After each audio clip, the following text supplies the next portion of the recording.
Hello, fellow Valpo alumni, and welcome back to Torchbearers, the Valparaiso University alumni podcast. For those of you who are just joining in, welcome. My name is Michael Beaver, and I serve as the host for the podcast, and I'm a member of the class of 2007. I hope everyone is staying safe and healthy and is enjoying some of this lovely spring weather that we're having. We're finally getting to see the snow melt here in Valpo, and it's wonderful. I was even able to open up my windows for the first time to air out the house for months of keeping those windows closed. Today, we welcome Kristin Sancken, class of 2006, to the podcast to talk about her Valpo story and journey after Valpo. Hi, thank you for letting me come on. Of course. So let's start from the very beginning. So you were born in Panama and raised in Mexico. So tell us a little bit about living that expat life, and then, what brought you to Valpo over everywhere? That's a great question and not an easy answer. So my family for generations has been expats. My grandfather was, he worked for the Coca-Cola company before World War II, and then during World War II went to go work for the Army. He was a chemist, and so it worked in their chemical department. And when he came back to the Coca-Cola company in Atlanta, he found that a lot of the people who were younger than him or were too young to be in the service had been promoted above him. And so he was feeling kind of frustrated. Okay. Like he couldn't re-enter the workforce at the same level he had left. And then there was an American businessman there who had this idea. He said, it was 1945 and they were still bottling Coca-Cola in Atlanta and then shipping it to Latin America. Okay. And so this American businessman said, I want to establish bottling companies in Latin America, but I need a chemist who knows the Coca-Cola formula to come with me to do it. And so my grandfather did it. And so when my dad was just like a year old, they moved to Colombia. Oh, wow. Okay. And so my dad was raised there in Bogota, which is the capital city. And then my grandparents worked for Coca-Cola for 50 years and were there in Latin America for the rest of their lives, which is hilarious because my grandfather's from Alabama and my grandmother's from Tennessee. Like they're not like... Right. And they still, even when I was a child, spoke Spanish with a heavy American accent. Like I remember being embarrassed going places with them because I'd be like, "Oh no!" So kind of like I feel sometimes when it's like you're like, okay, this accent, okay, gosh, okay, right, yep. Right, exactly. Like, but my dad was raised down there, and so he spoke Spanish actually better than he spoke English. And my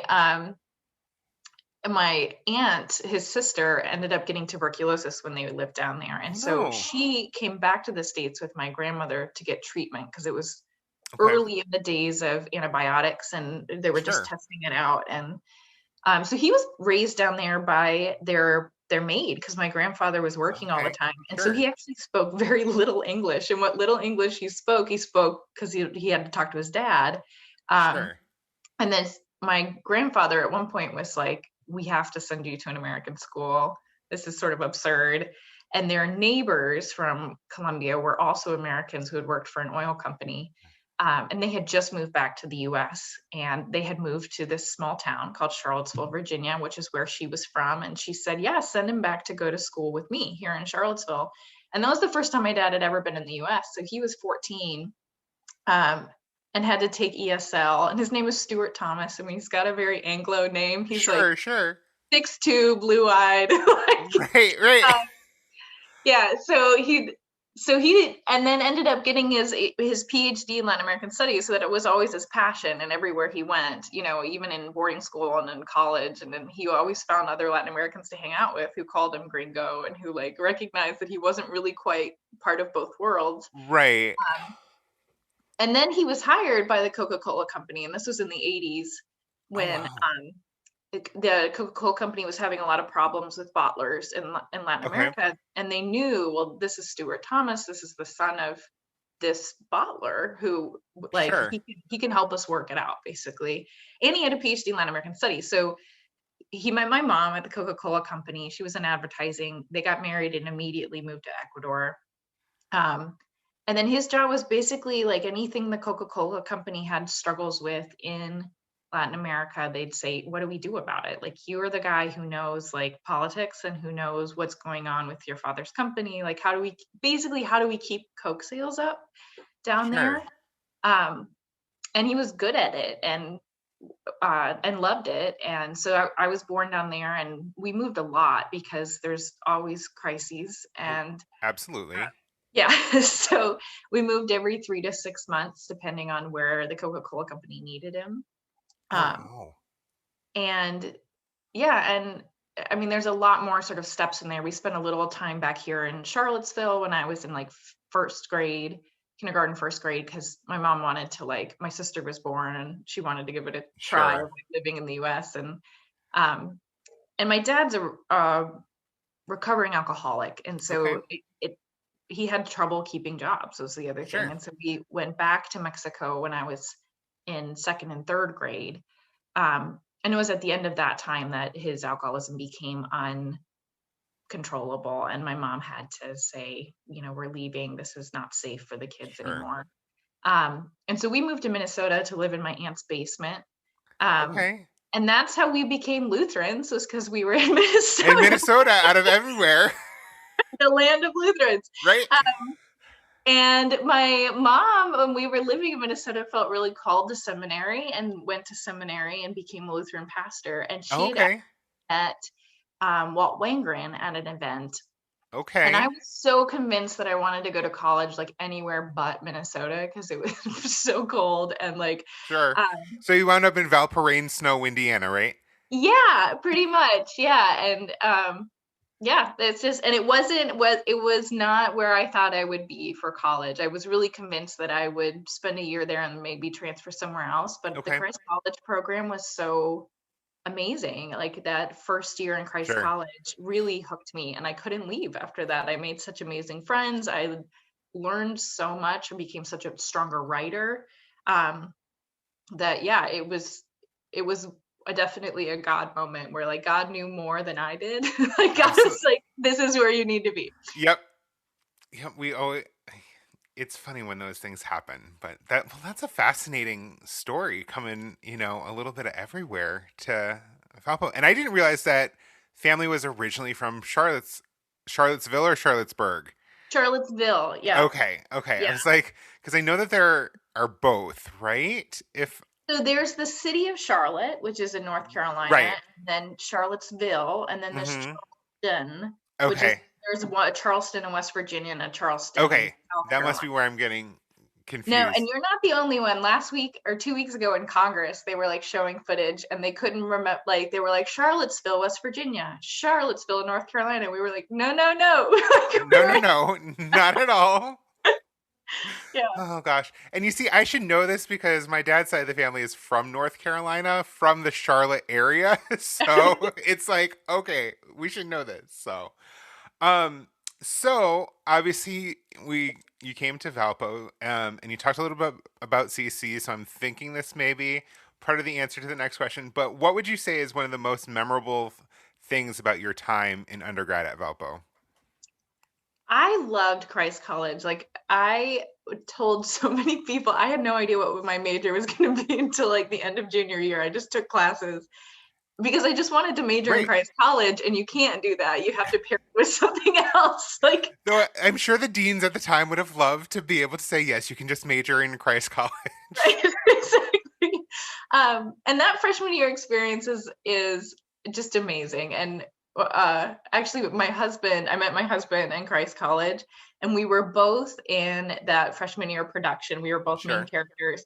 And to be honest, like, when I first met my husband, it was not one of those like, oh my gosh, this is it. It was like, I remember going home and writing in my journal that night, like, it would be nice to marry someone like Caleb, but clearly not Caleb. Like, I was like, he's a really nice guy. Right. Well, Um, maybe not. yeah. But that was such a fun experience. It's such a creative way to really delve into those texts and learn them in a way that really stuck with you. Sure. To write that freshman year production together. And yeah, and we tell people that all the time, that we met playing. I mean, those freshman production plays are so sort of ridiculous because they have to pull together so many ridiculous Right. things. that he played a guy who was in love with an imaginary elephant. And I played a narcoleptic twin who, whenever I fell asleep, my twin was awake. And then whenever the twin was asleep, I was awake, and we just shared one consciousness. Oh, Uh, yeah, which is normal. right. It's a normal CC freshman production, right? Oh goodness. I know. I always say that my funny story is that so I knew the dean of Christ College at the time, Dean Schwain, and through his kids who I went to Lutheran summer music with. But I was like, I was a music ed major. I was like, I don't think I really want to spend the extra time with CC and everything, so I'm not going to apply. But then I did remote phone advising, and they were like, okay, so we've got you signed up for CC 110 text and context. I was like, no, no, I'm good. I'm like, can I do core, please? So I mean, I had a good time, but yeah, I'm like, I could have been a CC student, but I was like, I don't want to do that my freshman year, first thing out there. So, but everybody I talked to, all my friends were CC, so it's like it is what it was. But so obviously you met your husband and everything at in Valpo, but talk a little bit about your path after graduation. You know, how did that take you from point A of being at Valpo to point B where you are now? Great question. I think senior year, I panicked. Everyone at Christ College is a little bit of a pressure to show that you're doing something impressive after graduation. Sure. And I remember that list coming out where it was like, here's where all of our graduates are going, medical schools, law schools. And I didn't really have a plan. Like I was a part of, really involved in chapel, and I had gone to a couple like discernment retreats and tried to figure out like, what is it that God's calling me to? Um, and just sort of let it be. Like, I was like, I'm going to graduate, I'm going to go home, I'm going to figure out Sure. like what's available. I don't know what I want to do. And one of the first jobs that I applied for when I was back at home was the city I came from in Minnesota had gone from being about 7% Hispanic to about 27% Hispanic in Oh the 4 wow. years I Okay. was at Valpo. Um, and they really needed Spanish speakers to interact between the Spanish speaking family and the school system. And so I applied for that job, and I'm 23, fresh out of school. And I loved that job. Like, that was just a really perfect fit for Sure. me and my background, and got me into the field of social work, which I had never really considered before. Because that's a lot of what I was doing home visits and figuring out like what is keeping this kid from coming to school or from engaging in school. And sometimes it was poverty, sometimes it was family violence, sometimes it was immigration fears, like, well, we're afraid we're going to be deported, or sometimes it was, I remember there was one kid who I loved. This was like my favorite kid on my caseload. She had severe ADHD, and her parents had never heard of ADHD because culturally it's not something that's really Sure. like talked about in Latin America. And I remember trying to explain that to her parents, like what it was. And like, I probably took like 6 conversations for them to believe that this was like a legitimate medical diagnosis and not This just is a something thing. right, that Americans had like made up to make excuses. Sure. Um, and things like that, where to bridge that cultural gap between what life is like in America and what life is like in Latin America. Um, yeah, and so I decided to go get my master's of social work. While that kind of led me down that path. Um, and that, yeah, and I love that. In the middle of the master's, we found out we were pregnant with our daughter, which was a surprise, and we were, yeah, not prepared for kids. Sure. Caleb was in a PhD program at the University of Minnesota, and I was at the MSW program. And so we had another big discernment moment of like, what do we do now? This is not what we thought. Sure. I had been told I couldn't have children when I was younger, and so Okay. this was like a blessing and B, a surprise of like, wow, here we are. And my grandparents had both died at that point, and they'd left this farm of theirs in Charlottesville, Virginia. Okay. And Caleb grew up Mennonite, and he was like, let's go farm it. Like, while we figure out what it means to be parents, let's go do it. And we actually moved into the farm with another Valpo couple, with Matt Schaefer and Whitney Tyson Schaefer. And we lived there for a year and tried to live like intentionally and together, and with our baby and tending to a farm. So, and that's how we ended up in Charlottesville. Like, and it just, Caleb loves the city. We love the city. It's a small college town, kind of like Valpo. And yeah, and when Lucy was little, it was hard to get back into social work because childcare is just so expensive and social work doesn't pay well. Sure. Yeah, and so I started freelance writing, which is what I did at Valpo. I worked for the Torch, and started doing more of combining my social work skills with writing. So telling stories of people who were on the margins, for places like Living Lutheran magazine, and I think I ghost wrote for a Valpo Alumni magazine as well, and for the Guardian in London, and for a couple of other, for Huffington Post. Okay. Yeah, and it was just a way to keep using where I felt like God was leading me, which was, telling the stories of people who are marginalized and who often don't get heard. Sure. Not because they're not speaking, but because people aren't listening. And so how to give them that microphone to amplify it. And of course, Charlottesville, with everything that went on recently, and well, not so recently with that and everything. So I'm sure that must have been. Now, were you writing at that time as well? So I had actually taken the position I am at now. Okay.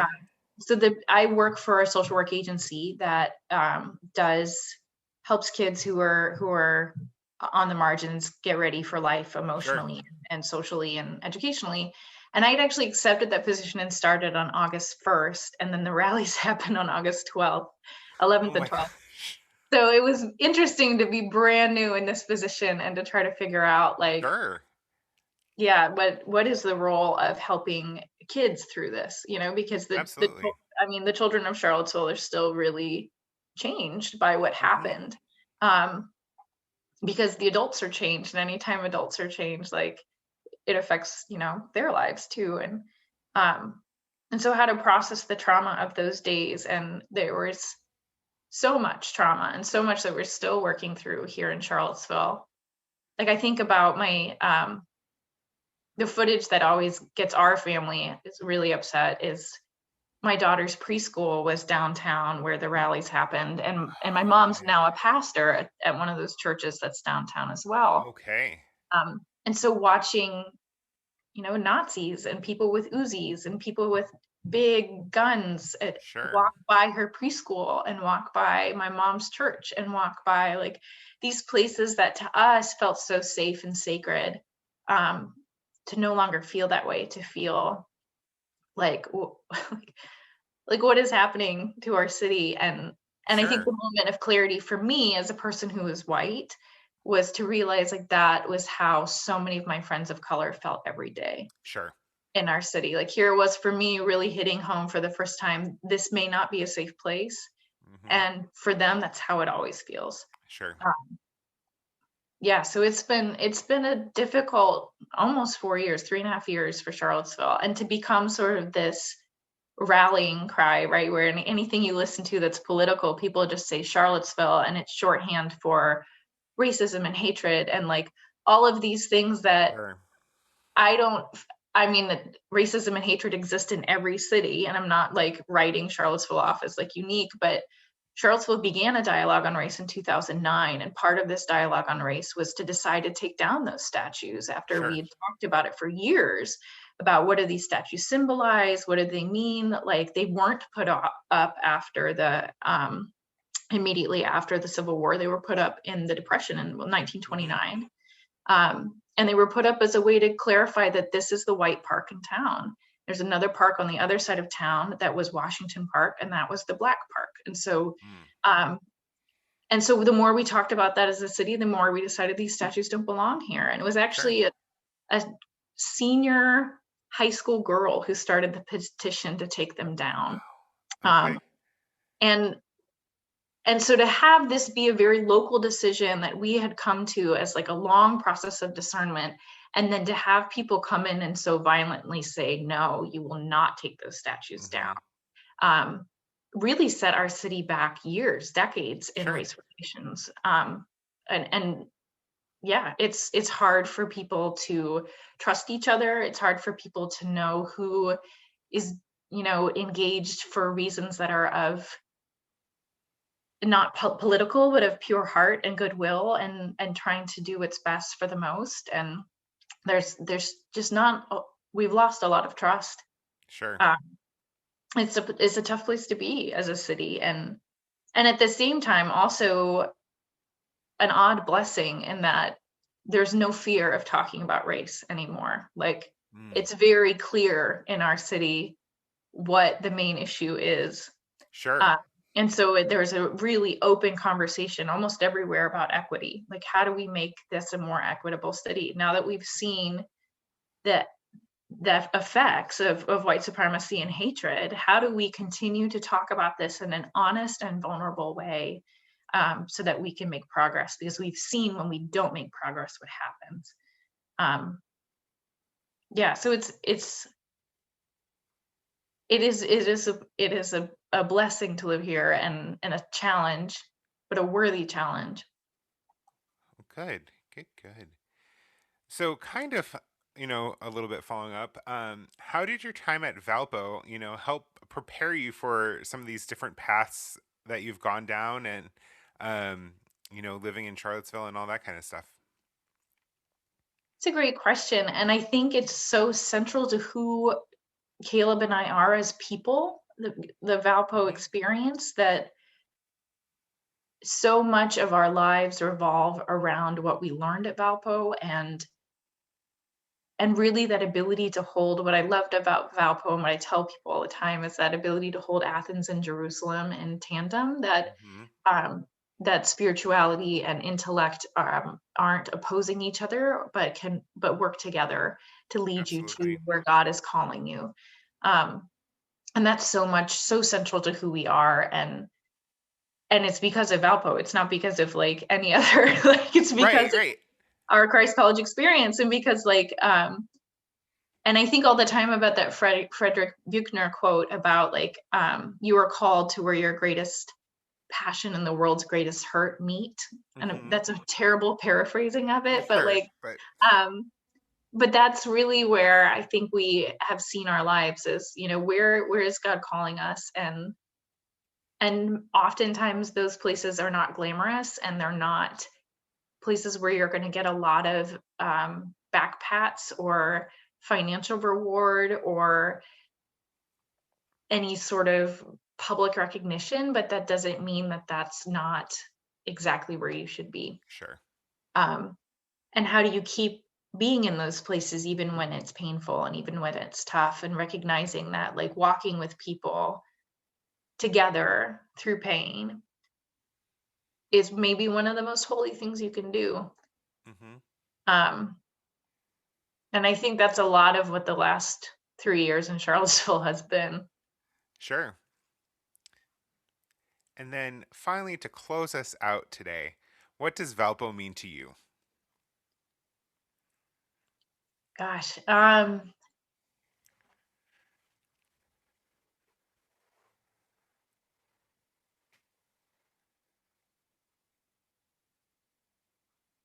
me have a second to think about this. Absolutely.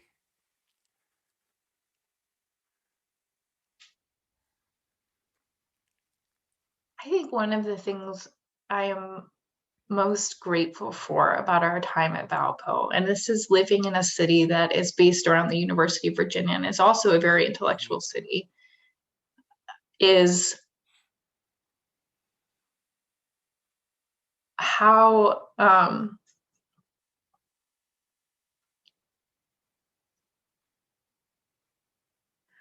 seriously a faith life is taken.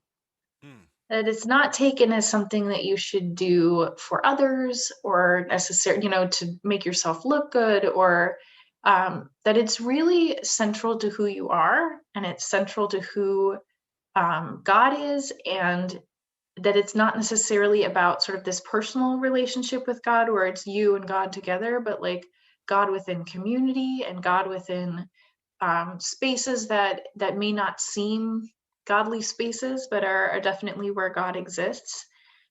To think theologically, really, in the world is a blessing that I got from Valpo, and that I haven't heard from friends of mine who went to secular colleges, or even who went to more evangelical colleges and that are Christian, but focus on a different kind of spirituality.